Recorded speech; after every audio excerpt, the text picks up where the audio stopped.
The best way to teach fractions is to make sure that the students have manipulatives, which means have things that they can get their hands on to really understand what we're talking about. A lot of people are intimidated by the theoretical concept of fractions, but if you break it down and you bring it into something they can touch, then it's not so bad. You could, at very least, you can go to the board and you can just draw a pizza. You can even have fun with it and have them brainstorm depending on the age level you're teaching and talk about things that they're into.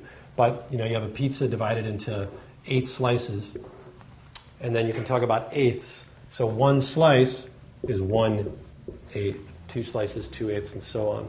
Even just speaking about that at the board is going to take the kids out of their fear of fractions. After you teach it at the board, then bring them to their seats. You can either have them make pies with construction paper. You can bring oranges into school and have them break apart the oranges and talk about the fractional part of the orange they're eating. Kids love to eat during class.